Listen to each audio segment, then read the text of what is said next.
क्या दोस्तों, आप लोगों को याद होगा कि ईरान के द्वारा इजराइल के ऊपर ड्रोन से और मिसाइल से अटैक किया गया था, जिसके बाद ईरान और इजराइल के बीच में हॉस्टिलिटीज़ बढ़ चुकी हैं। इवन लेबनान के ऊपर ऑलरेडी इजराइल के द्वारा कई सारे अटैक जो है वो किए जा चुके हैं, जहां पर कई सारे इजरायली कमांडर्स की डेथ हो रही है। और अब ईरान को डर सता रहा है कि इजराइल रिटेलिएट करेगा और ईरान के ऊपर इसी तरीके के मिसाइल और ड्रोन से अटैक हो सकते हैं। ऐसी कंडीशन में ईरान के द्वारा एंटी ड्रोन सिस्टम, जो कि चाइना से उसके द्वारा लिया गया था, उसे डिप्लॉय किया गया है। आप क्लियरली इस इमेज के अंदर देख सकते हो, जहां पर एक ट्रक के ऊपर ये लेज़र एंटी ड्रोन सिस्टम को डिप्लॉय किया गया ईरान के द्वारा। और ये जो सिस्टम है ये अपने आप में बहुत ही एडवांस एंटी ड्रोन सिस्टम है, जो काफ़ी प्रिसीजन से एक्ट करता है। और क्योंकि इसके अंदर लेज़र टेक्नोलॉजी है, इस कारण से ये बहुत ही फ्लेक्सिबल, अजाइल और फास्ट रिस्पॉन्ड करने के लिए जाना जाता है। इसी कारण से कई सारे मिडिल ईस्ट के देश ऑलरेडी चाइना से इस सिस्टम को खरीद चुके हैं। फॉर एग्जांपल सऊदी अरेबिया और ईरान के पास में भी यही सिस्टम देखने को मिलता है। और ईरान ने पहली बार इस सिस्टम को यहाँ पर डिप्लॉय किया है, जिसकी वजह से एक जियोपॉलिटिक्स के अंदर बड़े डेवलपमेंट आने वाले समय में होने वाले हैं। अब ये डेवलपमेंट क्या होंगे, इससे मैं शुभेंद्र चौहान डिटेल में आप लोगों के साथ में चर्चा करूंगा। बट उसके पहले आप लोग मेरे साथ में SRC10 टेलीग्राम ग्रुप के ऊपर जुड़ सकते हो। मेरे क्लास की अपडेट, PPT, PDF सब कुछ आपको हमें मिल जाएगी। UPSC CSE की तैयारी करना, इंडिया के टॉप एजुकेटर से ऑफलाइन क्लास के अंदर पढ़ना है, तो आप लोगों के पास में बहुत अच्छा मौका है। अनअकैडमी अब केवल ऑनलाइन नहीं रहा है, अनअकैडमी अब ऑफलाइन भी आ चुका है। दिल्ली के करोलबाग, मुखर्जी नगर के अंदर, प्रयागराज के सिविल लाइन्स के अंदर ऑलरेडी हमारे सेंटर्स खोले जा चुके हैं, जहां पर इंडिया के टॉप एजुकेटर्स आप लोगों को ऑफलाइन क्लास के अंदर पढ़ाएंगे, जिनके द्वारा GS, CSET, current affairs, ethics, optional, इन सब की कंप्रिहेंसिव तैयारी जो है वो कराई जाएगी। साथ में आप लोगों को 1-on-1 मेंटरशिप दी जाएगी, टेस्ट सीरीज दी जाएगी, करंट अफेयर्स की मैगजीन दी जाएगी। अगर आपको अनअकैडमी के ऊपर जुड़ना है तो नीचे डिस्क्रिप्शन के अंदर मैंने 2 लिंक दी हुई हैं, उन लिंक को खोलना, उनको फिल आउट करना, हमारी टीम आपको रीच आउट करेगी और कंप्लीट गाइडेंस आप लोगों को देगी आपकी UPSC CSE की तैयारी में। इसके अलावा अगर आपको BPSC और UP PCS की भी तैयारी करना है तो आप हमारे ऑफलाइन सेंटर पे जुड़ सकते हो। BPSC के लिए पटना वाला सेंटर है और UP PCS के लिए आप प्रयागराज वाले सेंटर के ऊपर जुड़ सकते हो। चलिए दोस्तों, अब समझने का प्रयास करते हैं यहाँ पे क्या हुआ है। देखो, रिसेंटली क्या हुआ कि ईरान के top leader अयतुल्ला Khamenei recently prayer करने के लिए ईरान में थे। और जब ये प्रेयर कर रहे थे तो उस समय पर ईरान को ये डर था कि इजराइल रिटेलिएट करेगा। और इजराइल पहले भी कई बार ड्रोन से ईरान के ऊपर अटैक कर चुका है, जहां पर कई सारे टॉप लीडर्स को टारगेट रूप से मारा गया है। यही खतरा अयतुल्ला के ऊपर भी देखने को मिल रहा था। ऐसी कंडीशन में इनको प्रोटेक्ट करना बहुत ज़्यादा इंपॉर्टेंट था, क्योंकि ये ईरान के टॉप लीडर हैं और युद्ध के समय पर इनको प्रोटेक्ट करना ईरान की टॉप प्रायोरिटी है। ऐसी कंडीशन के अंदर ईरान के द्वारा यहां पर चाइना का सबसे advance anti drone laser system को डिप्लॉय किया गया एक ट्रक के ऊपर। अब अगर आप मिडिल ईस्ट के अंदर देखोगे तो मिडिल ईस्ट के अंदर आप पाओगे कि कई बार ड्रोन का प्रयोग जो है वो किया गया है युद्धों के बीच में। इजराइल के द्वारा भी, ईरान के द्वारा भी। इवन ईरान ने, आपको याद होगा, रशिया को ड्रोन सप्लाई किए थे। इराक के द्वारा भी इजराइल के ऊपर ड्रोन से अटैक किए गए थे। इजराइल ने भी इसी तरीके से ईरान के ऊपर ड्रोन से अटैक किए थे। ऐसी कंडीशन में ड्रोन एक सिग्निफिकेंट वेपन के रूप में मिडिल ईस्ट के अंदर देखने को मिल रहा है। इवन मिसाइल भी एक इसी तरीके का हथियार देखने को मिल रहा है। जहां पर रेड सी के अंदर क्राइसिस हुआ तो जो हुतीज़ हैं उन्होंने मिसाइलों से टैंकर्स के ऊपर अटैक करना शुरू किया। जहां पर जब हमास के द्वारा इजराइल के ऊपर अटैक किया गया तो इजराइल ने जो पहला रिस्पांस दिया था तो वो उन्होंने ड्रोन और मिसाइल अटैक के जरिए दिया था। ईरान के द्वारा जो अटैक इजराइल के ऊपर किया गया वो भी ड्रोन और मिसाइल के रूप में किया गया।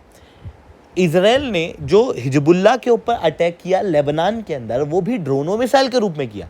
ऐसी कंडीशन में ड्रोन और मिसाइल अपने आप में एक बहुत बड़े हथियार मिडिल ईस्ट के अंदर देखने को मिल रहे हैं, जो कई सारे युद्धों के अंदर काम में आ रहे हैं। ऐसी कंडीशन में ड्रोन से प्रोटेक्ट करना अपने आप को बहुत इंपॉर्टेंट हो गया। या कहूँ एयर डिफेंस सिस्टम अपने आप में बहुत इंपॉर्टेंट है मिडिल ईस्ट के केस में। इजराइल बाकी देशों से अपर हैंड लगता है क्योंकि इजराइल के पास तो एक न्यूक्लियर वेपन है, दूसरा इजराइल के पास में दुनिया का one of the most advance air defence system है जिसे हम लोग आयरन डोम कहते हैं।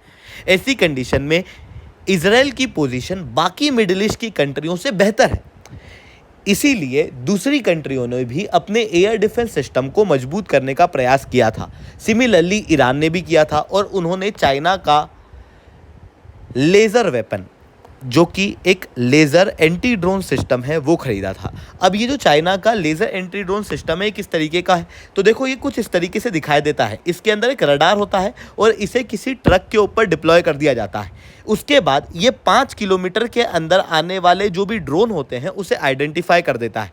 अब 5 किलोमीटर के अंदर जो भी ड्रोन आया ना, उसे इसने आइडेंटिफाई किया और आइडेंटिफाई करने के बाद उसे ये घुमा देता है, मतलब उसे ये कंफ्यूज कर देता है, ब्लाइंड कर देता है 3 किलोमीटर के अंदर। और अगर ड्रोन 1.5 किलोमीटर के अंदर आ चुका है तो ये जो सिस्टम है ये उस ड्रोन को डिस्ट्रॉय कर सकता है 1.5 किलोमीटर के अंदर। बट ये जो सिस्टम है इसमें एक कमी है, ये सिस्टम 3 मिनट तक काम करता है, फिर उसके बाद 5 मिनट चार्ज होता है, फिर वापस 3 मिनट काम करता है, फिर वापस 5 मिनट चार्ज होता हुआ दिखाई देता है। इस तरीके से ये सिस्टम देखने को मिलता है। ऐसी कंडीशन में ईरान के द्वारा इस सिस्टम को यहाँ पर डिप्लॉय किया गया। अब ये जो सिस्टम ईरान के द्वारा यहाँ पर डिप्लॉय किया गया, इसकी वजह से ईरान को टेक्नोलॉजिकल एज प्राप्त हो रही है, क्योंकि इस तरीके का सिस्टम इजराइल के पास में नहीं है, इवन दूसरी मिडिल ईस्ट कंट्रियों के पास में एक्सेप्ट सऊदी अरेबिया इस तरीके के डिफेंस सिस्टम देखने को नहीं मिलते। अब अगर मैं ईरान की बात करूं तो ईरान ऑलरेडी ड्रोन के अंदर अपने आप को मजबूत कर चुका है, जो आप क्लियरली देख सकते हो। जब ईरान ने अपने ड्रोन को सप्लाई किया था रशिया को, किलर ड्रोन जब इनके द्वारा सप्लाई किए गए थे, ऐसी कंडीशन में क्लियरली ये देखने को मिल रहा है कि यार ईरान ने अपनी पावर को ड्रोन वॉरफेयर के अंदर और ज़्यादा बेहतर किया है। ऐसी कंडीशन में ड्रोन के अंदर अपने डिफेंस को भी ये मजबूत करने में सक्षम रहे। वहीं दूसरी तरफ इन्होंने एक डिटरेंस भी क्रिएट किया कि भाई इजराइल जो है वो अब ड्रोन से अटैक करने में 2 बार सोचेगा, क्योंकि इनके पास में एक अच्छा डिफेंस सिस्टम जो है वो ड्रोन के खिलाफ देखने को मिल रहा है। साथ में ये चाइना के साथ में ईरान की एक स्ट्रॉन्ग जियोपॉलिटिकल अलायंस को भी दिखाता है। वहीं दूसरी तरफ इस सिस्टम की वजह से कुछ चैलेंजेस भी यहाँ पर देखने को मिल रहे हैं। सबसे पहला चैलेंज ये है कि अभी तक ये जो सिस्टम है ये वॉरफेयर के अंदर डायरेक्टली यूज़ किया गया है नहीं, और ये लेज़र वेपन के ऊपर काम तो करता है, पर इस लेज़र टेक्नोलॉजी को बहुत ज़्यादा यूज़ वॉरफेयर के अंदर किया गया नहीं है। ऐसी कंडीशन के अंदर कई सारे दूसरे फैक्टर इसके काम करने के तरीके पे अफेक्ट दे सकते हैं, जिसके कारण से ये सिस्टम जो है वो ओरिजिनल वॉरफेयर के अंदर फेल भी हो सकता है। इवन चाइना के रिलेशन वेस्टर्न कंट्रियों के साथ में और स्ट्रेन में आएंगे इसकी वजह से।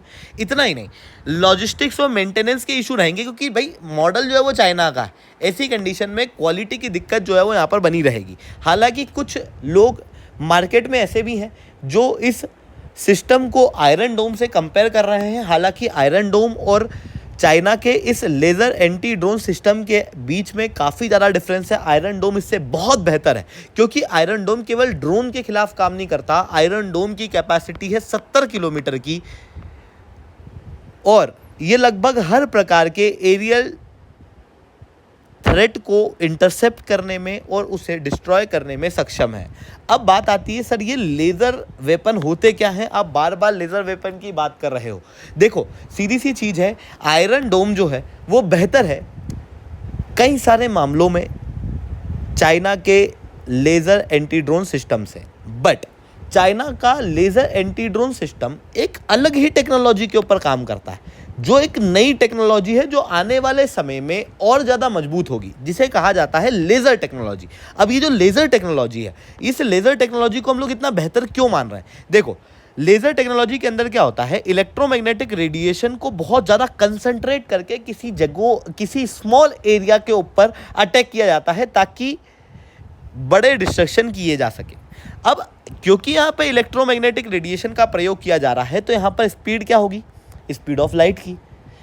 अब अगर आप फास्टेस्ट मिसाइल सोचो तो आप सोचोगे सर हाइपरसोनिक, मतलब आप फास्टेस्ट मिसाइल की जब बात कर रहे हो आप साउंड की स्पीड पे जा रहे हो, पर जब आप लेज़र सिस्टम की बात कर रहे हो आप लाइट की स्पीड पे जा रहे हो। ऐसी कंडीशन में इसकी स्पीड बहुत बेहतर है, इसे इंटरसेप्ट कर पाना इसी कारण से काफ़ी ज़्यादा मुश्किल है। इवन क्योंकि यहाँ पर आप गोली नहीं चला रहे, आप क्या कर रहे हो, लेज़र चला रहे हो। ऐसी कंडीशन में आपने वो कॉन्ट्रा वॉन्ट्रा खेला होगा तो आपने पाया होगा कि यार जो लेज़र्स होती हैं इनका प्रिसीजन बहुत अच्छा होता है।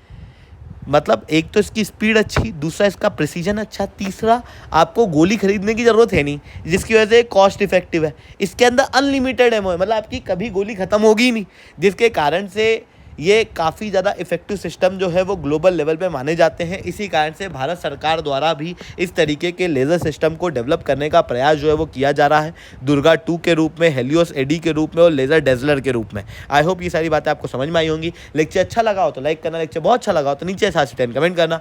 यूपीएससी सीएससी की तैयारी करना, इंडिया के टॉप एजुकेटर से ऑफलाइन क्लास के अंदर पढ़ना है तो आप लोगों के पास में अच्छा मौका है। अनअकैडमी अब केवल ऑनलाइन ही रहा, अनअकैडमी अब ऑफलाइन भी आ चुका है। दिल्ली के करोलबाग, मुखर्जी नगर के अंदर, प्रयागराज के सिविल लाइन्स के अंदर ऑलरेडी हमारे सेंटर्स खोले जा चुके हैं, जहां पर इंडिया के टॉप एजुकेटर्स आप लोगों को ऑफलाइन क्लास के अंदर पढ़ाएंगे। आई होप ये सारी बातें आपको समझ में आई होंगी। अगर आपको हमारा सेंटर देखना है तो इस वीडियो का एंड तक देखना।